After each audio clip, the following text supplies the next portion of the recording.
কচুতলি কাণ্ডৰ পিছত জিএমচিএইচত কি হৈছিল?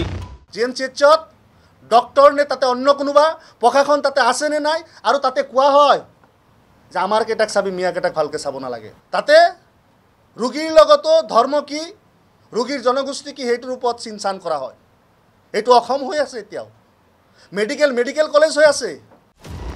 কিমান সত্য বিধায়ক আশৰাফুল হুছেইনৰ এই বক্তব্য? সঁচাকৈয়ে জিএমচিএইচত কোৱা হৈছিল নে তেওঁলোকৰ চিকিৎসা কৰিব নালাগে বুলি?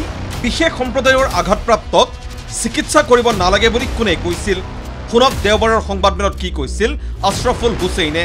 জিএমচিএইচত ডক্টৰ নে তাতে অন্য কোনোবা প্ৰশাসন তাতে আছে নে নাই আৰু তাতে কোৱা হয় যে আমাৰ কেইটাক চাবি মিয়া কেইটাক ভালকৈ চাব নালাগে। তাতে ৰোগীৰ লগতো ধৰ্ম কি ৰোগীৰ জনগোষ্ঠী কি সেইটোৰ ওপৰত চিন্তান কৰা হয়। এইটো অসম হৈ আছে, এতিয়াও মেডিকেল কলেজ হৈ আছে। আশৰাফুল হুছেইনৰ এই বক্তব্যৰ ওপৰত তদন্ত নিশ্চিতভাৱে হ'ব লাগে। আশৰাফুল হুছেইনৰ বক্তব্য যদি সত্য হয় তেনেহ'লে দোষীক কঠোৰৰ পৰা কঠোৰ শাস্তি দিয়াৰ প্ৰয়োজন আছে। আৰু যদিহে হুছেইনৰ বক্তব্য উদ্দেশ্য প্ৰণোদিত তেন্তে ঘৃণা বিয়পোৱাৰ অভিযোগত বিধায়কগৰাকীৰ বিৰুদ্ধেও ব্যৱস্থা গ্ৰহণ কৰিব নালাগেনে?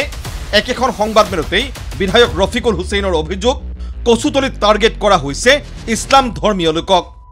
তাতে আপোনাৰ এটা পাৰ্টিকুলাৰ কমিউনিটিক টাৰ্গেট কৰি থকা হৈছে, যি ঘটনাক আমি ধিক্কাৰ জনাইছোঁ। তাতে নন ট্ৰাইবেল বিভিন্ন কাষ্ট কমিউনিটি ধৰ্মাৱলম্বী মানুহ আছে, কিন্তু অকল মাত্ৰ মুছলমানক টাৰ্গেট কৰা হৈছে। হেমন্ত বিশ্ব চৰকাৰৰ এই পলিচিক আমি ধিক্কাৰ জনাইছোঁ। এআইইউডিএফে মুখ্যমন্ত্ৰী ডক্টৰ শৰ্মাক টাৰ্গেট কৰি কচুতলিৰ জৰিয়তে সংখ্যালঘুৰ মাজত সোমোৱাৰ চেষ্টা কৰাৰ সময়তেই দেৱব্ৰত শইকীয়াইও লক্ষ্য কৰি ল'লে মুখ্যমন্ত্ৰী ডক্টৰ হিমন্ত বিশ্ব শৰ্মাক। কচুতলি কাণ্ডৰ পিছৰে পৰা মুখ্যমন্ত্ৰী ডক্টৰ শৰ্মাই আক্ৰমণৰ লক্ষ্য কৰি লৈছে কংগ্ৰেছ দলক।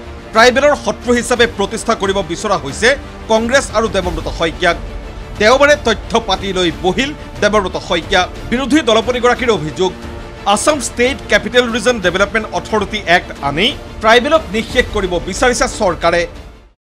ইয়াৰ ফলত 378খনমান ৰাভা অধ্যুষিত গাঁও, 360খনমান তিৱা আৰু অন্য অধ্যুষিত গাঁও এই ট্ৰাইবেল বেল্ট এণ্ড ব্লকৰ পৰা উলিয়াই আনি এই নতুন আইনৰ অধীনত ৰখা হৈছিল।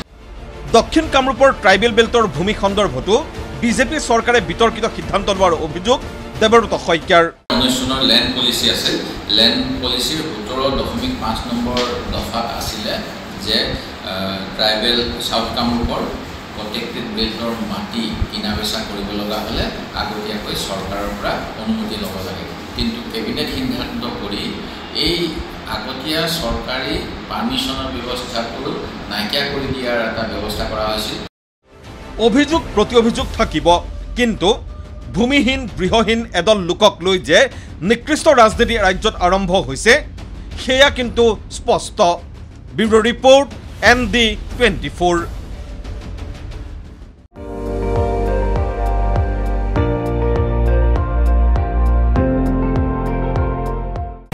আপুনি চাই আছে ND24, সৰ্বশ্ৰেষ্ঠ নহয় সৰ্বোত্তমৰ দৌৰ।